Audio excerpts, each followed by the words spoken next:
With an interesting compact design, the HS2 expands Olight's headlamp family into an even more portable realm of rechargeable lights. I'll get into features and nighttime footage in a minute, but first, I wanted to do a quick comparison of this light to some of the earlier headlamps in the series just so you can get a sense of the difference in size with what they've done here. So, here we see the H1 Nova. I covered this in an earlier review. It's not quite as long as some of the other ones in that series. Some of them go out to about here, but you can definitely see that the new HS2 is a much smaller light, and it does that because rather than housing the light and the battery all in one part, it has the light connected through a cord that goes around to the back, and then it has its own separate battery pack that when you wear this as a headband would sit kind of at the back of your head. And off the bat, I think that does two very interesting things. One, it allows for a bigger battery than you could fit in something the size of, the light itself. But two, it distributes the weight a lot better. If you were going out jogging at night, which is one of the pictures I think they used in the promo materials for the light on the package, this is great because this puts the heavy part on the back of your head and it's flat, so it doesn't wobble around much itself. It just fits kind of snugly against your head. And then the front part is so small and so light. I don't do a lot of nighttime running anymore, but when I have done it with headlamps, I did find that if the front is too bulky, the natural up and down motion as you're running makes this flop around a lot, and that can be kind of cumbersome and distracting during your run. So this is a cool way for them to approach that problem and give you kind of a lighter, more flexible light. Now, of course, this design where it's very dependent on the plug that goes to the back means that unlike some of the other lights in the series that Olight has done that allow you to take it out of this and use a pocket clip to put it in like a front pocket of a jacket or something, you can't really do that with this light. But for walking around at night or working when you need hands-free type of situations or running, I think this is a better design. So it basically just plugs in right here. It comes unplugged. This end is a standard micro USB, and then this end is a female receiver to that. The directions say that you leave it unplugged while you charge the main battery pack, which has a little spot right there. You can do it, and if at any time you want to see where you're at with the battery, you can push this little blue button and it'll light up 4 lights, or 3 or 2 obviously, and they flash when it's charging to kind of give you an idea of how far along your charge is. And then once it's charged,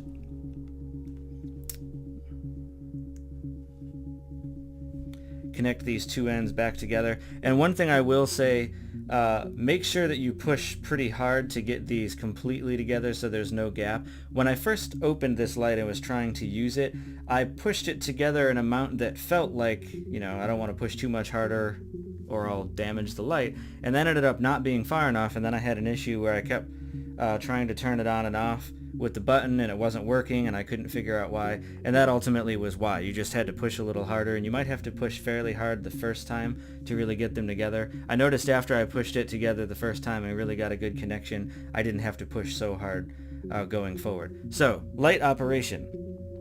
Obviously you just push the little blue button to turn it on, and then single click from there to a lower mode, and then back up to a higher mode. And then if you double click, you can cycle between each of the 2 LED lamps inside this, as you can see there. And then if I do it again, it uses them both together for a much higher mode. If you click and hold, you can turn it off, and triple clicking it throws it into an SOS mode.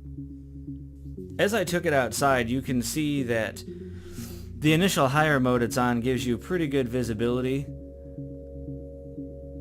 at a distance of about 10 feet, which is probably, if you're using a headlamp, good usable distance, 3 meters or so.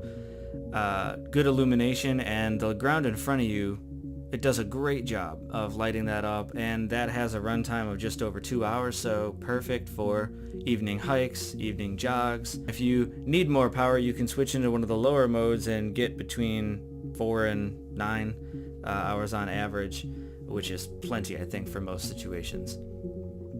Switching down into the lower mode, you see that it still has pretty decent throw distance there at the range that you would use this light. Decent illumination against trees and things like that. You don't get quite as much coverage, but when you use it on the ground, it's still ample.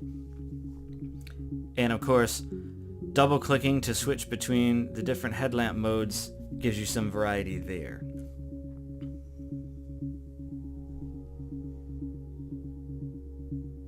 As you can see in the instructions that come with it, you have quite a few different modes available, which I would list as a minor con of this light, only because to me I found that a little confusing.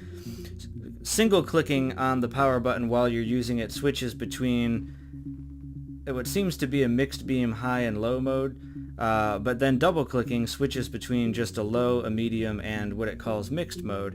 And it's a little confusing to see, well, what is the difference between the 3 double click modes versus the 2 single click modes? My guess is that on the double clicks you're switching between just using the weaker of the 2 LEDs, and then the second double click is the higher of the 2, and then the third double click is using them both together. And then while you're in any of those modes, you can single click to switch between a lower version of that or a much higher version of that. That would be my best guess, but that's not made abundantly clear. I would say you could probably just stick to one method or the other to get a decent amount of light. Either just keep double clicking to switch between high, low, and both lights, or if you just want a very quick low, high, which to me for this kind of light is actually probably sufficient in a lot of cases, then you could just stick to single click mode switching, and you get, as you saw outside,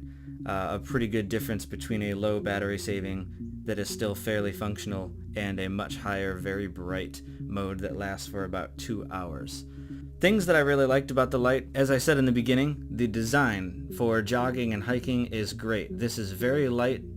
You don't really notice that it's on, and the weight is distributed across the rather flat battery in the back really well. It's not bulky on the back of your head. Very clever design for the use case I think this light is aimed at, and it's rechargeable, and the size of this battery gives it pretty good run times for a small flashlight. Not all the headlamps I've used will give you up to 4 hours or 18 hours on even the lower modes, and you don't always get 2 hours on the highest modes of some of these lights, so that's pretty solid, I think. The included carrying case is nice. It's pretty hard.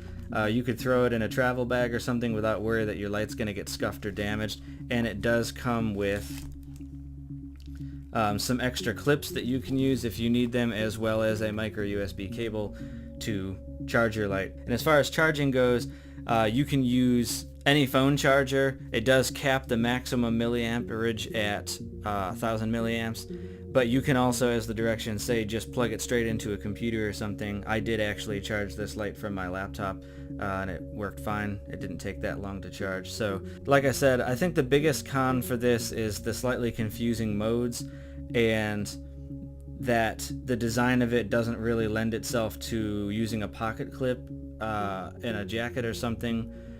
So if you're looking for a headlamp that has the ability to do that also, you might want to opt for a different light instead, but otherwise I think this light does a great job for being out and being active. So hopefully this helps you guys get to know the HS2 a little bit better, and if you've been thinking about it, give it a spin. Especially if you're camping or you do a lot of work with your hands in dark places and you need both your hands free, or if you're a night jogger, this is probably a light geared specifically at you. So thanks guys, and join us in our next video where we'll cover more flashlights and more things in the digital scape.